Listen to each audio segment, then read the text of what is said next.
बिस्मिल्लाहिर्रहमानिर्रहीम। Pensioners Platform Truly.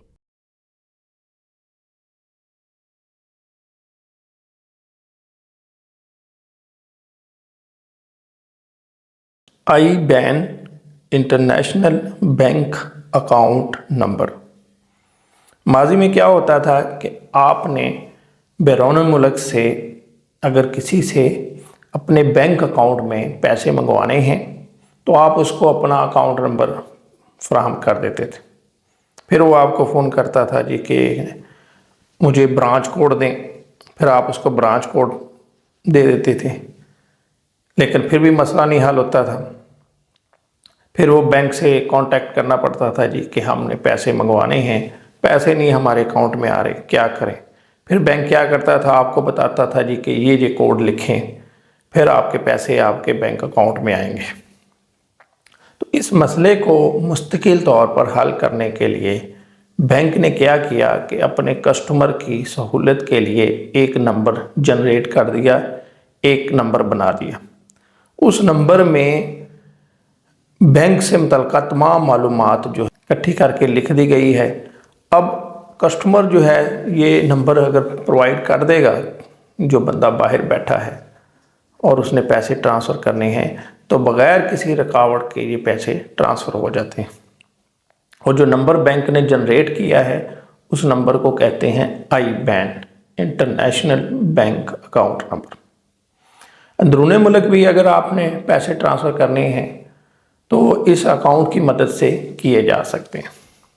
अंदरूनी मुल्क आपको सिर्फ दो चीज़ों की ज़रूरत होती है, यानी यहाँ से लेकर ये हिस्सा जो है ये वाला, ये यूज़ किया जाता है डोमेस्टिक, यानी पाकिस्तान के अंदर ही ये यूज़ होगा। और अगर आपने बैरून मुल्क से पैसे मंगवाने हैं तो फिर ये एडिशनल इंफॉर्मेशन, ये जो इस साइड पे राइट साइड पे, ये भी प्रोवाइड करनी पड़ती है। अब आई बैन को हम समझते हैं कि आई बैन क्या है। आई बैन 24 हिस्सों पर मुश्तमिल एक नंबर है। ये आपकी चेक बुक के ऊपर लिखा होता है। अगर आप इसको जनरेट करना चाहें तो आपकी जो भी बैंक है उसकी वेबसाइट पे जाएं, ये दो चीज़ें लिख दें, ब्रांच कोड और अकाउंट नंबर, तो ये आपका आई बैन जनरेट हो जाएगा। ये आपके सामने 3 बैंकों के आई बैन नंबर लिखे हुए हैं। इसमें देख लीजिए, एक है मीज़ान बैंक का, एक बैंक अल हबीब और तीसरा है नेशनल बैंक। इन तीनों में 24 हिस्से हैं। ये मैंने लिख भी दिए हैं, ये देखिए 4-4 हिस्सों में ये डिवाइडेड हैं। और अगर आप इसको मल्टीप्लाई करें तो ये 24 बन जाएंगे, 24 बन जाएंगे। अब इसको देखिए इसमें है क्या।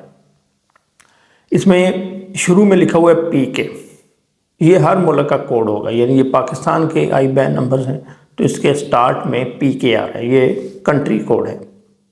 इसको हम बोलते हैं पहले 2 हिस्सों को कंट्री कोड। आगे जो 2 हिस्से हैं ये मुख्तलिफ हैं हर बैंक के अपने, इसको बोलते हैं चेक डिजिट्स। और ये जो नंबर हैं ये एल्गोरिथम के ज़रिए कैलकुलेट किए जाते हैं और हर अकाउंट के ये मुख्तलिफ होंगे। आप नेशनल बैंक के अगर आपके 2 अकाउंट नंबर हैं तो दोनों अकाउंट के ये जो नंबर होंगे चेक डिजिट्स ये मुख्तलिफ होंगे। ये बैंक खुद जनरेट करता है, उसका सिस्टम जनरेट करता है लोगरिथम के ज़रिए। आगे लिखा हुआ है बैंक डिजिट्स, ये बैंक का कोड है, इसको हम बैंक कोड बोलते हैं। इसमें देखिए नाम लिखा हुआ है, मीज़ान बैंक है तो MEZN, बैंक अल हबीब है BAHL और NBP है NBPA। और ये 2 हिस्से जो हैं ये सिर्फ इंटरनेशनल ट्रांजैक्शंस में यूज़ होते हैं। आगे चलिए, ये 2 चीज़ें हैं। इसमें एक है ब्रांच कोड, हर बैंक की हर ब्रांच का एक कोड होता है। अगर आपने अंदरूनी मुल्क पैसे ट्रांसफ़र करने हैं तो ये कोड लिखना ज़रूरी है, इसके बगैर ट्रांजैक्शन कंप्लीट नहीं होती।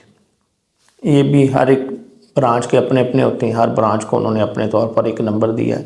और आगे आपका अकाउंट नंबर, ये जो आपके 12 हिस्से हैं 12 डिजिट्स, ब्रांच कोड मिला के ये बन जाते हैं 16 हिस्से।